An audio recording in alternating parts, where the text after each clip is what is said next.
Hi everyone, my name is Primarai, and are you tired of hearing Yoimiya is bad? Are you sick of hearing people call her trash despite not even owning her at all? Well then, fear not, you'll listen. For this video, we'll not going to be changing any of that, but I can teach you how to play Yoimiya though. Ikuso. So, Yoimiya, just like any other of my complete guides so far, we'll have to ask, who's Yoimiya, you know? What does she do? Yoimiya is... mine. Buzz off. Yoimiya is a 5-star burst type DPS pyro bow user character. That's a bit mouthful. That mainly deals damage through her normal attacks when her elemental skill is active, and somewhat has ways to compensate her downtimes through her burst, in which is a damage loss, but we'll get into that later. So, as always, let's talk about her pros and cons. Starting off with the pros. Number 1, she has good single target DPS. Good, not great, not godlike, just, pretty acceptable range, I would say. Number 2, she has diverse builds. She can go Lava Walker, full Crimson Witch set, etc. Just a lot of stuff that you can do. Number 3, she has diverse team comps, so you can change up your roster whenever you see fit. She has still optimal teams, but she can put a different supports on her. That's what makes her good, at least. Number 4, she's fun to play, at least for me. Self-explanatory. Number 5, she has good normal attack range. Number 6, she's pretty easy to use. And last but not least, so what about the cons, right? You always have to talk about cons. So first off, she's single target, like super self-explanatory.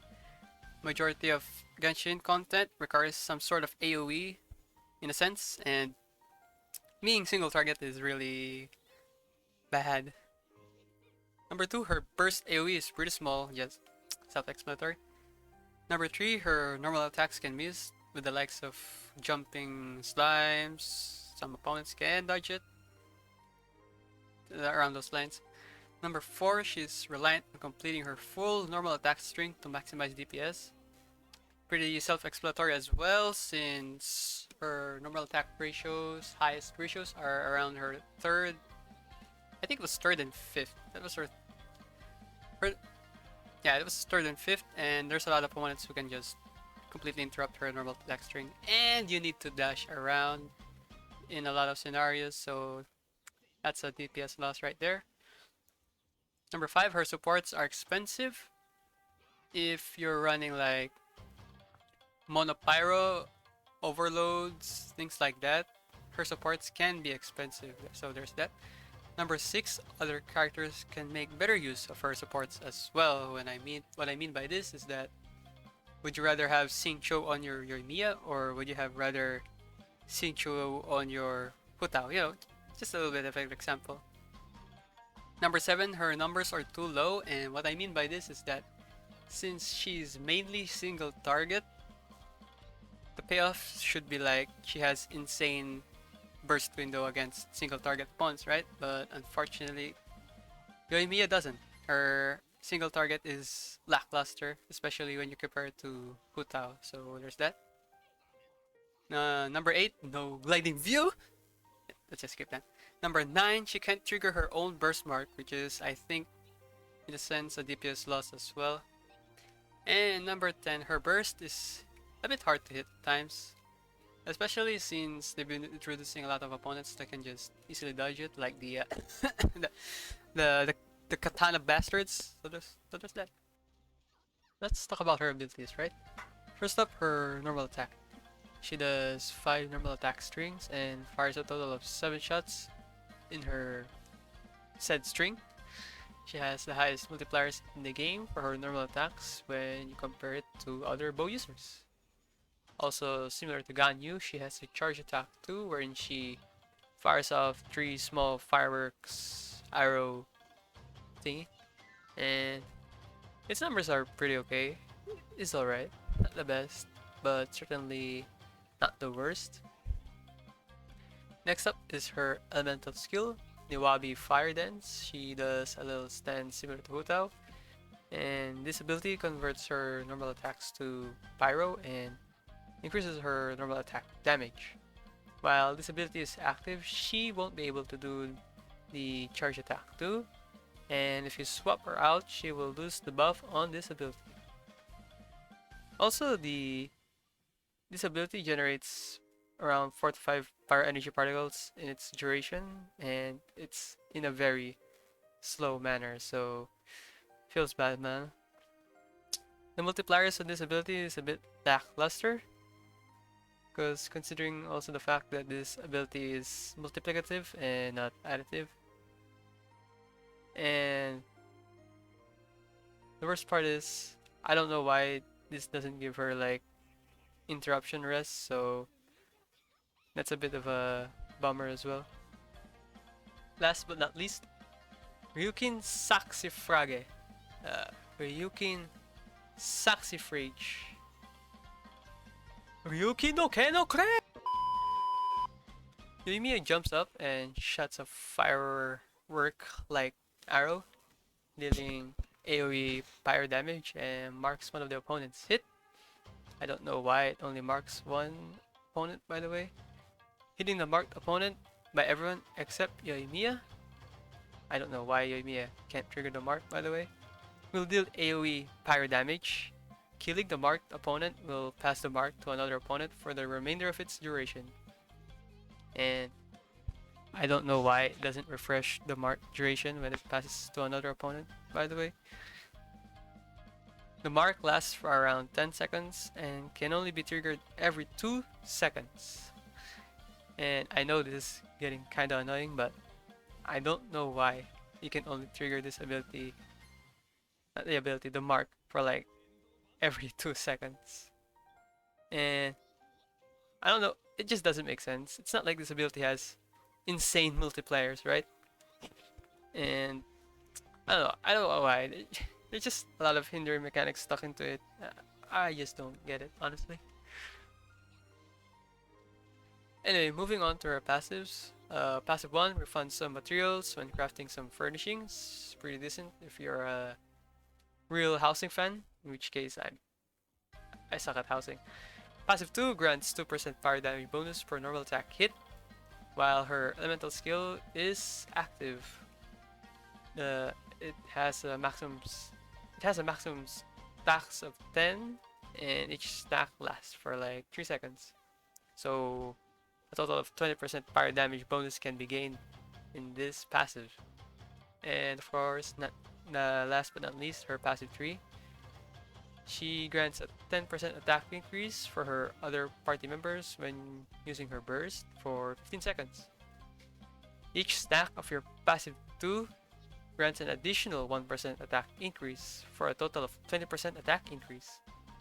And I think this passive is what kind of carries Yoimiya in a way, because if you think about it, this passive just gives off like a full noblesse effect, a full set noblesse effect. So that's pretty good when you think about that one.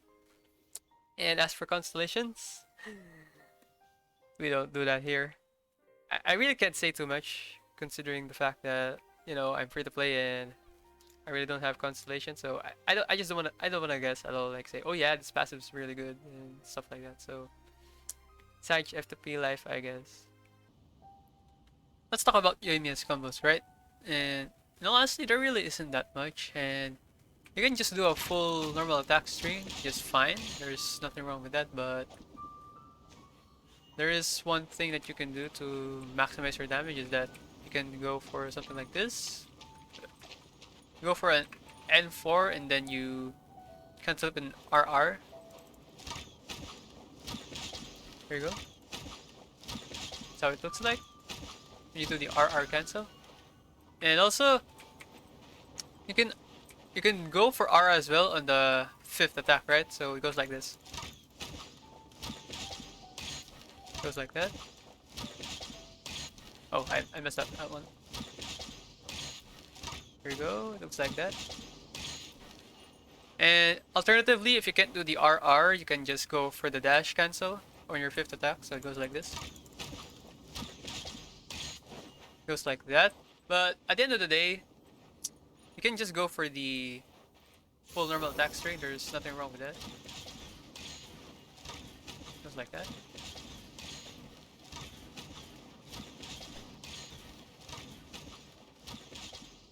Oh yeah, also with the RR or the dash cancel, you can add an extra 2 normal attacks, I think, or one. One normal attack, yeah. One normal attack would be still enchanted with a Pyro Aura, so there's that. Well, actually, it's only that. Yeah, there's nothing else much to talk about. And like I said, don't worry, don't sweat it too much. You can just go for the full normal attack string, no biggie. And one last thing, I mentioned before that using your burst is actually damage loss. So what you would do is that you use your burst first, and then use your character's cooldown. So you hit them while they're marked, and they'll take a lot more damage when you compare it to using it later.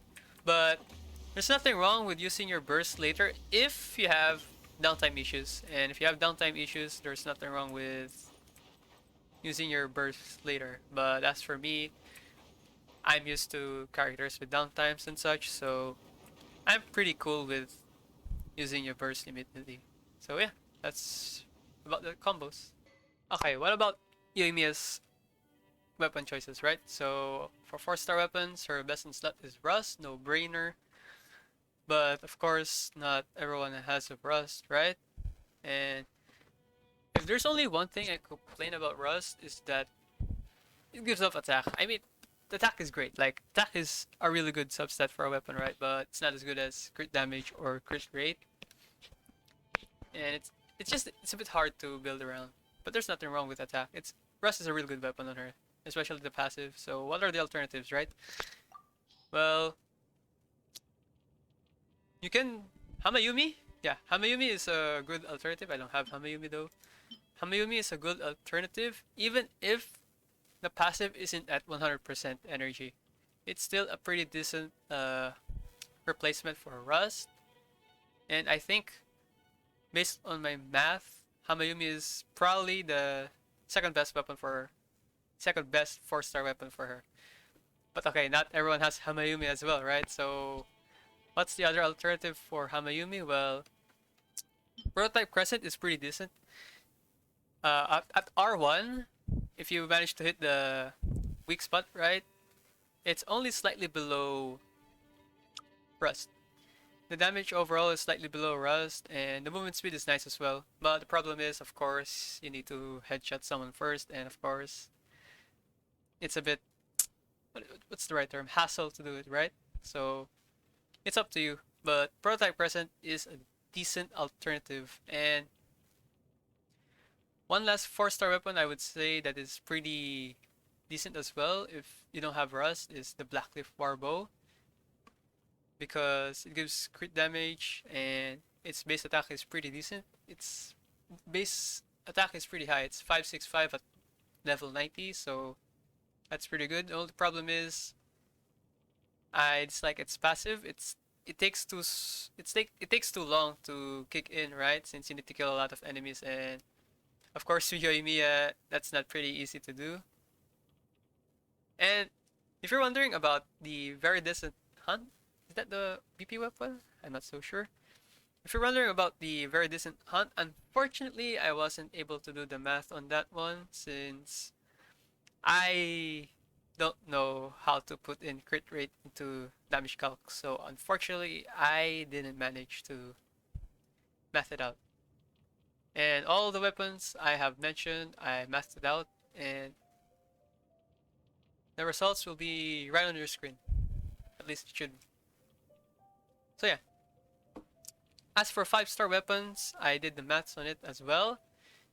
Of course, there's Skyward Harp, the Thundering, her main weapon, and the Amos Bow, right? So I think I will also base this off of my calculations, right? And For me, Amos Bow and Harp is a bit comparable.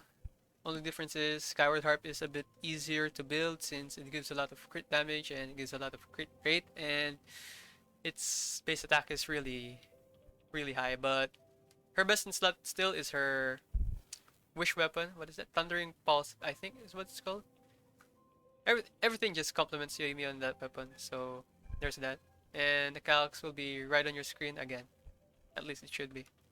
Alright, what about her builds, right? So first off, there's Lava Walker. I think Lava Walker is her best in slot if you're running a Mono Pyro team. No brainer there. Especially if you pair her with the likes of like Kazuha or Zhongli, then your Lava Walker will really kick it up a notch. And if you're in case you're if you're wondering like is Mono Pyro team good in Abyss? I mean in floor you can run it on floor 12 for sure. You can clear it on floor 12, so there's nothing to worry about that. So of course not everyone runs Mono Pyro Yoimiya, right? So what are the other builds? So there's the 2-piece Crimson Witch set and 2-piece Glads or 2-piece Shiminawa. That is an all-arounder build. You can go with Overload. Also, it can go for, if you're really desperate, if you don't have a full Crimson Witch set, that's a pretty good alternative. It's a good build all around, having the attack bonus and the pyro bonus as well. No brainer there. And last but not least, if you're going for Vaporize, of course, a full Crimson Witch set is best. Pretty self-explanatory. The 4-piece bonus is just super broken. Fits well in Vaporize. And last but not least, in case if you're wondering, do I recommend the Shiminawa set? Unfortunately, I don't. Because of the simple fact that Yoimiya lacks AoE and her burst deals a pretty good amount of her damage. And of course, with Shiminawa, you just bend over your energy to Narnia or something. And yeah, I don't recommend Shiminawa set unless if only you really care about her single target damage. And of course, in general, in Spiral Abyss, that's not a good way to go. And as for substat priorities, crit damage, or the crit rate, the crit substats is what you're aiming for. And next priority would be attack or EM. I would only recommend going for EM second if you're running Vaporize. Other than that, attack is the next best thing to go. Last but not least is energy recharge. So yeah, that's about the Yoimiya builds. Talent priorities would be first level up your normal attack, and then this could go either way, but in my personal opinion, of course, since her burst is what gives her AoE and a decent amount of her damage, you max out her burst second. And of course, if you only care about her single target damage, in which case I don't recommend, you max out your elemental skill second. But in general, max out your normal attack first, and then your burst, last but not least, your elemental skill. No brainer there. And in case if you're wondering, yep, I did the math on this. I didn't type it in though, but your normal attack would give more value over your elemental skill. So yeah. And last but not least, put these at minimum level 8 if you really want to care. If you really want to clear Abyss rather, so yep. That's talent priorities right there. Alright, let's go for the team comp. So if you're running Mono Pyro with your Yoimiya and you're running Lava Walker, obviously, since it's Mono Pyro, this is her best team in my opinion. No wait, this is not her best team, but this is one of her best teams. You have a Zhongli and Shangling just to reapply Pyro, and Shangli is really good against floor 12 and Bennett is just a broken character. But of course, you can go even better with this by replacing Zhongli with your Kazuha. Fortunately, I don't have Kazuha. But Zhongli provides better than Kazuha is protection, and that's what Yoimiya really needs. Since Zhongli gives a shield, you have interruption resistances, and Zhongli's burst is really good at keeping your opponents at bay. But Kazuha will provide more damage. And in case if you're wondering, is Sucrose a good viable replacement here? I would say it's pretty decent. Because, you know, she's still a Viviset Abuser, but you won't fully utilize Sucrose in this team comp though, since EM Pass is basically useless in this team comp. Now this is your Overload team comp with Yoimiya, right? You got Beidou, Fischl, and Bennett. Beidou has really good AoE, Fischl provides damage, and she generates a decent amount of energy for Beidou, and Bennett is, of course, just like I said, it's just a broken character. And what I like about this team comp is that it has a really good AoE as well. The only issue I would say, one of the biggest issues, is that if you suck at Beidou, this team comp would be a bit harder to pull off. And I would say this team comp is really expensive considering the fact that you need to stack your Beidou and you need to stack your Fischl. But okay, not everyone has a Fischl, right?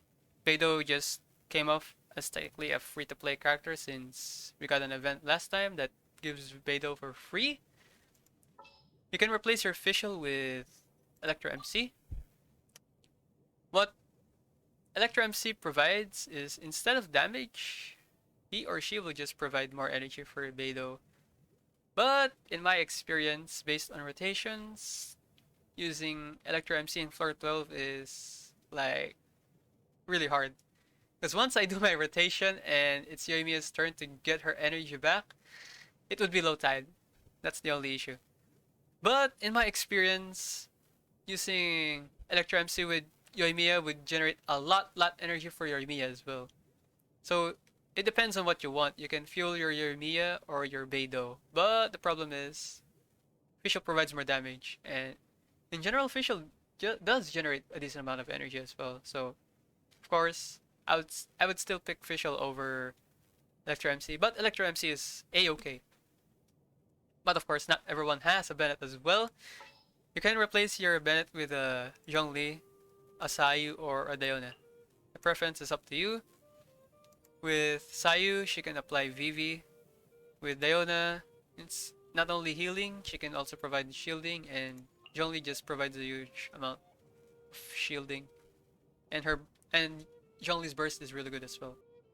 Okay, this is what you would say her Vaporize team, but this team doesn't only do Vaporize, it can do Electric Charge and Overload and Vaporize all at the same time.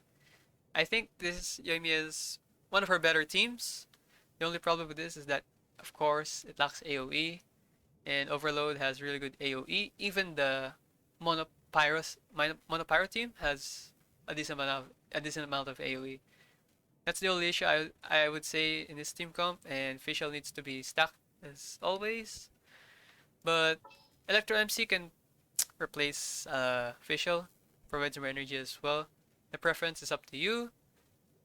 And like I said, Bennett is still replaceable if you don't have Bennett, but Bennett is better here.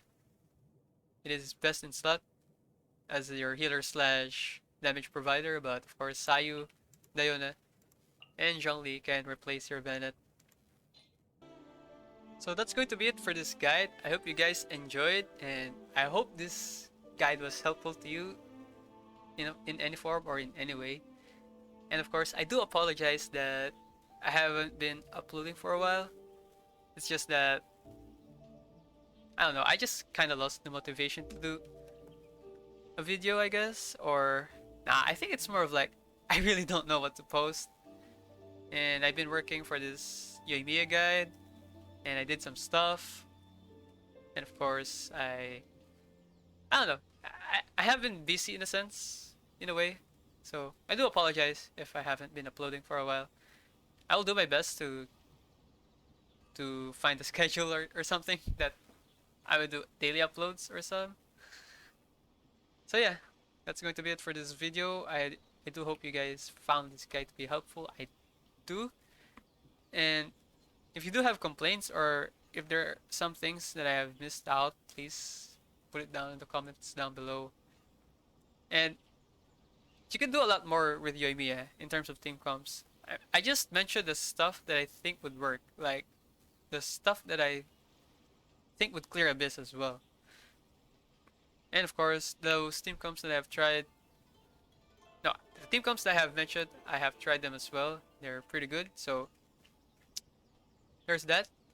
And like I said, team comps are a bit diverse. You can do a lot of stuff with Yoimiya as well. So, well, that's going to be it for me. I hope you guys enjoyed. Make sure to leave a like and subscribe. And I'll see you guys in the next one.